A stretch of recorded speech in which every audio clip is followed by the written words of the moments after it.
Good day and welcome to the Evening Review. I'm Ashley Smith, the news editor of Namibian Sun. Let's take a look at today's front page.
And welcome back. There was a major announcement at State House this afternoon around some very intrusive and new measures to counter the spread of the coronavirus in Namibia, and specifically dealing with the lockdown of the Khomas and Erongo regions this evening, or should I rather say a minute or so past midnight.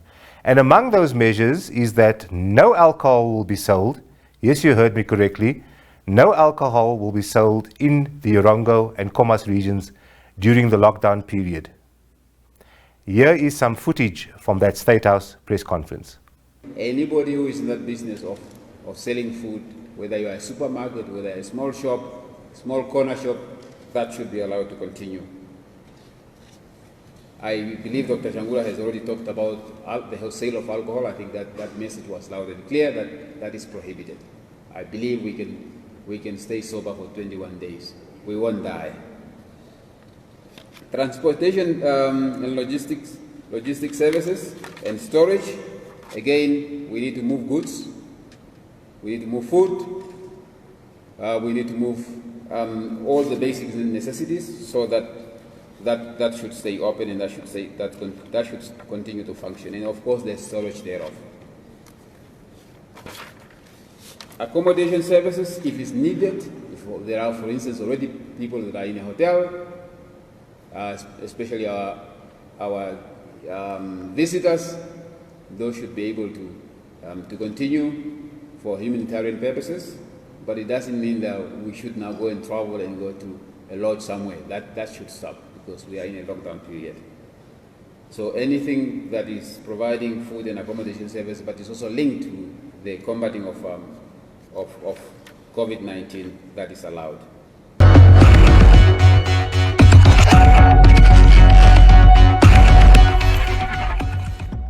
And welcome back. We also had in the studio today the mayor of the city of Windhoek, Fransina Kahungu, and this is what she had to say ahead of the lockdown.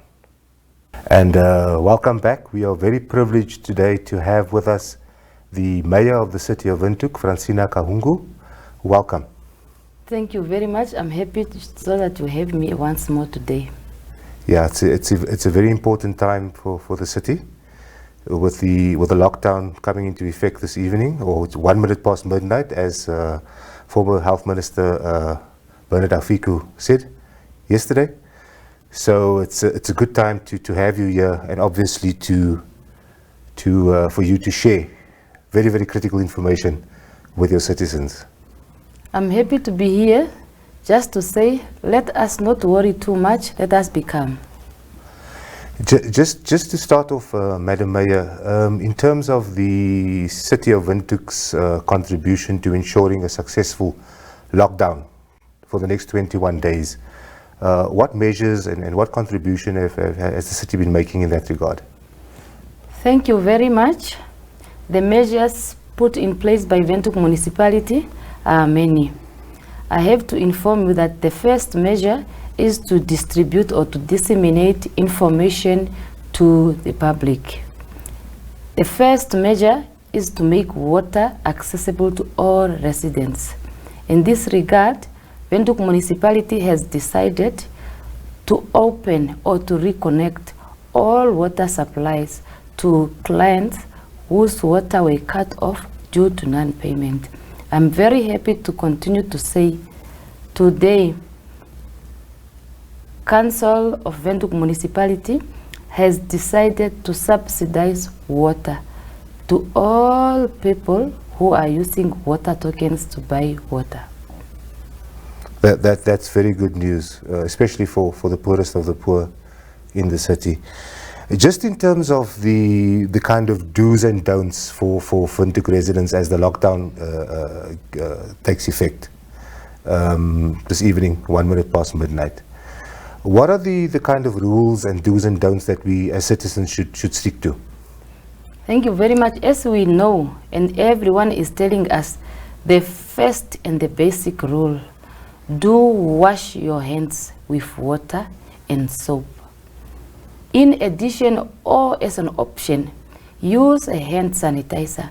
Make sure that your hands are clean, and stop and do not touch too much your eyes, nose and mouth.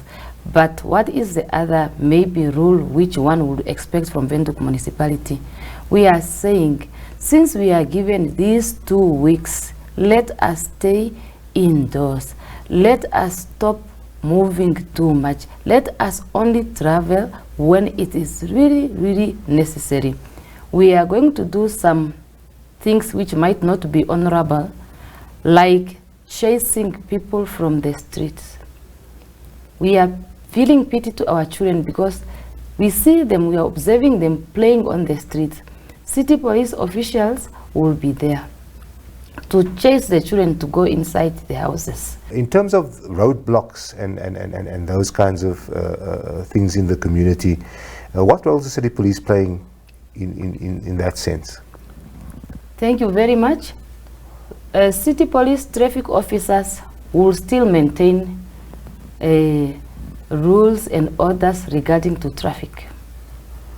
And crime prevention and community participation, those other officials, they will continue. As I said, we are expecting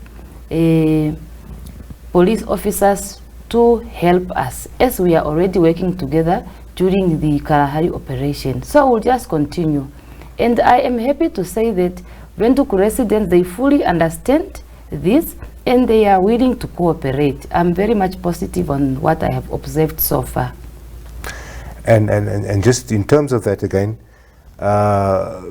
we saw in South Africa the armies now moved into areas, especially informal areas. But the president there also calling on members and soldiers to have a bit of restraint when they deal with the public and not to harm the public in the execution of their duties. Do you have a similar message for our law enforcement officers here, that they should also act with restraint in terms of dealing with people? I have no reason to give such a statement because I always observe our law officers doing well, just implementing the laws. To be specific, Namibians, we are very few. Windhoek residents, we are very few. We might not bring fear to law enforcement people.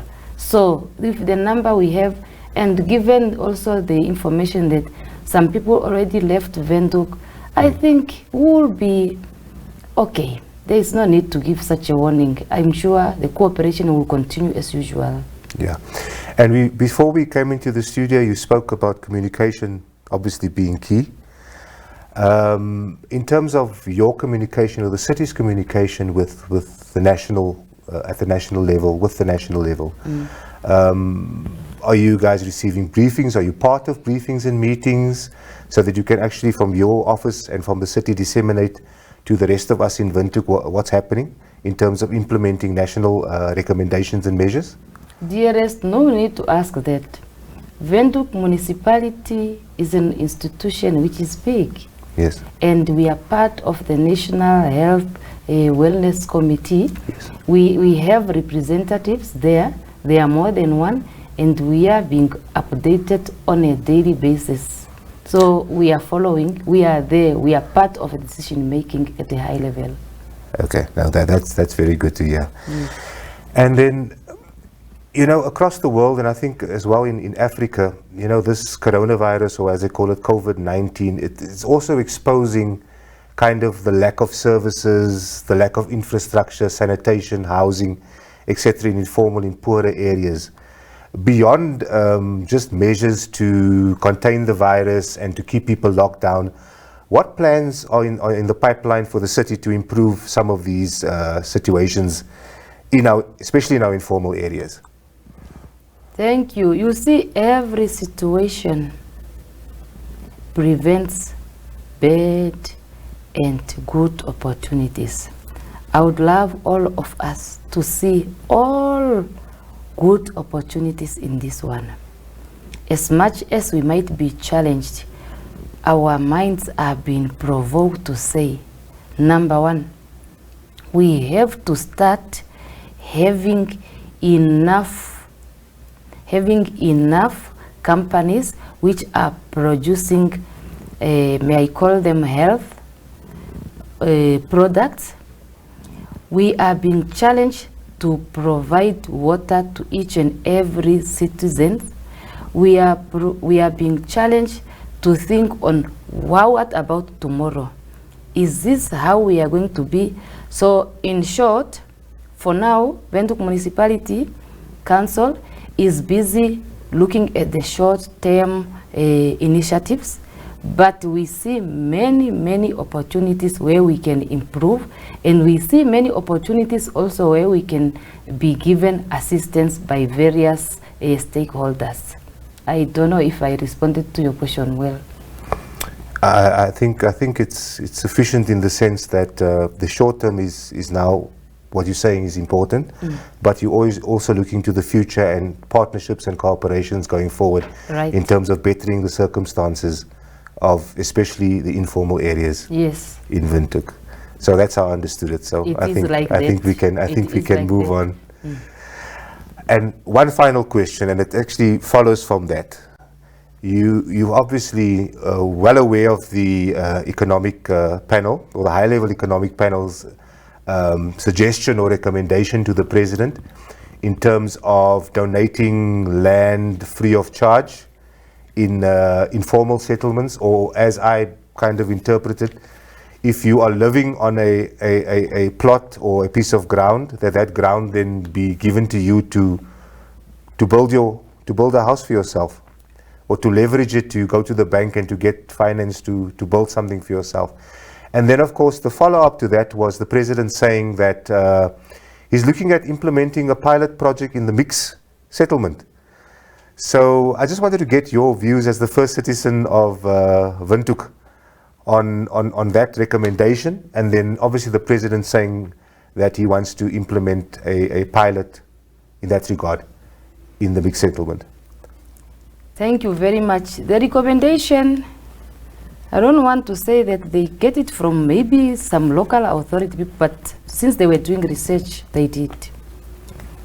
Windhoek Municipality Council, as we have been saying, as we are sitting here, we owe the government of the Republic of Namibia millions from the old dispensation. We were saying we want to talk to the government so that instead of us paying this debt, we exchange government to subsidize land, yes, to the people in the informal settlement.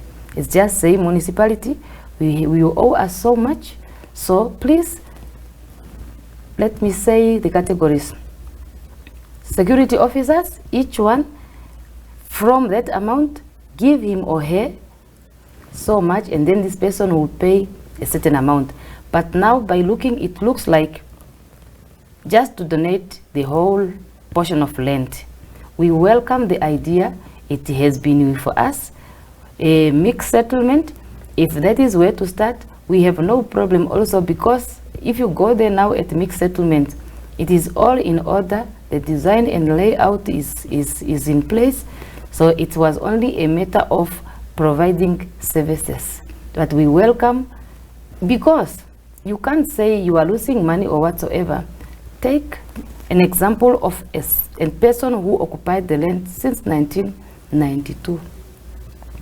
Yeah. That is almost the first time when informal settlement started. That's correct. And many people have not been paying. They have been paying some lease of $114 per month, and they even stopped. So now count how many years, more than 25 years of not paying. So, and people are not paying, they are not building, you municipality are not providing them with all the services, and they can't build on their own. It's better, let us give them land and allow them now to build, and then municipality provide services. But here we need the government also to come in. Not that we don't want to provide services. Yeah. We want, but many a times financial constraints are at our disposal. Thank you for that, Madam Mayor. Just in terms of your final thoughts as we go into lockdown this evening, just to encourage your residents and anything that you just want to add before we finish the interview. I'm not afraid of coronavirus because to prevent yourself from it is very simple, and we are very lucky. We are told, stop moving around, wash your hands. Let us not be afraid of coronavirus. It's a God-given gift to us, and He gave it to us with the purpose to start ourselves washing ourselves from inside our bodies until we end up with hands. Maybe we are not telling one another.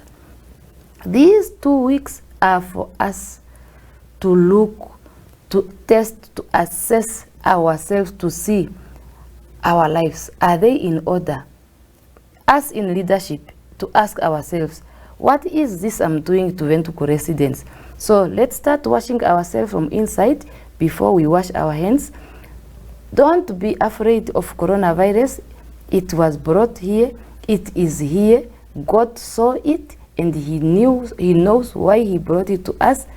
Let us accept it, but let us also look for opportunities which are there. I look at some people, they said, who would even have 2 weeks of a family staying together? So let us not be afraid. Thank you so much for joining us, and it was a real opportunity for you to communicate with the residents, and we thank you for taking that. We appreciate that. I appreciate the opportunity because we really want to inform our residents using all types of media available at our disposal. Thank you. Thank you so much. And that's all we have time for today on the Evening Review. Please join us tomorrow for a highlights package of the week that was. I'm Ashley Smith, the news editor of Namibian Sun. What is COVID-19? COVID-19 is a new illness that can affect your lungs and airways. It's caused by a type of coronavirus. The symptoms are coughing, high temperature, at least 38 degrees Celsius and higher, and a shortness of breath. Always remember, masks are for health workers and those who are already sick. Make sure information shared is from a reliable source. Do not go out and panic buy. Shelves will be restocked. Vaccines against pneumonia do not provide protection against COVID-19. COVID-19 cannot be transmitted through mosquito bites. Basic protection against COVID-19. Firstly, wash your hands frequently. Regularly and thoroughly clean your hands with an alcohol-based hand rub or wash with soap and water. Secondly, maintain social distancing. Maintain a distance of at least 1 meter from anyone who is coughing or sneezing. Thirdly, avoid touching your eyes, nose and mouth. Hands touch many surfaces and can pick up viruses. Once contaminated, hands can transfer the virus to your eyes, nose or mouth. Finally, sneeze and cough into a tissue or your elbow. Cover your mouth and nose with your bent elbow or a tissue when you cough or sneeze. Dispose of the used tissue immediately. Fact versus fiction. Social media is awash with myths about how people may stop the new coronavirus or treat infection with COVID-19, the disease it causes. Here are some facts to address the fiction. Transmission. It is pure fiction that the new coronavirus can be spread by mosquito bites and in Chinese food. In actual fact, the new coronavirus is a respiratory virus that spreads primarily via droplets when an infected person coughs, sneezes or breathes out, or through droplets of saliva or discharge from the nose. Protection. It is pure fiction that regularly rinsing your nose with saline can prevent infection with COVID-19.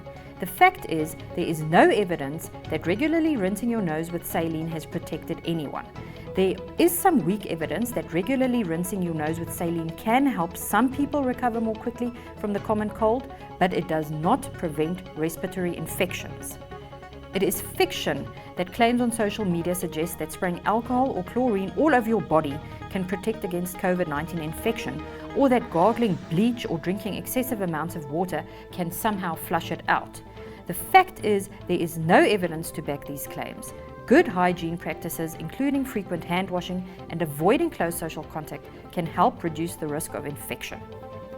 It is fiction that hand dryers are effective in killing the new coronavirus. The fact is that hand dryers are not effective against the disease, although frequently cleaning your hands with an alcohol-based hand rub, washing them with soap and water is. Clean hands should be dried thoroughly with a clean towel or an air dryer. Cold weather, hot weather, snow, eating garlic, taking a hot bath have also been suggested as ways that people can prevent themselves becoming infected with COVID-19. This is pure fiction. The fact is, there is no evidence behind these claims, no evidence yet that suggests COVID-19 will be affected by weather or the seasons. The best way to protect yourself is by washing your hands frequently, avoiding contact with anyone who might be infected. This way you can eliminate viruses that may be in your hands and avoid infection that might occur by touching your eyes, mouth and nose. It is fiction that you should wear a face mask at all times when outdoors. The fact is that people who are healthy, have no symptoms and have not been diagnosed with COVID-19 need to wear a mask if they are taking care of a person with suspected or confirmed COVID-19 infection. Masks are only effective if you are coughing or sneezing, in which case you should be self-isolating, and only when used in combination with frequent hand washing and other hygiene practices.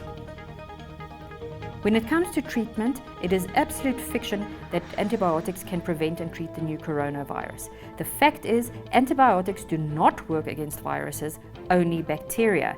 They will not prevent or treat infection with a new coronavirus. There are currently no specific proven medicines for COVID-19 infection, but those infected can relieve and treat mild symptoms with over-the-counter fever-reducing medicines such as paracetamol and aspirin.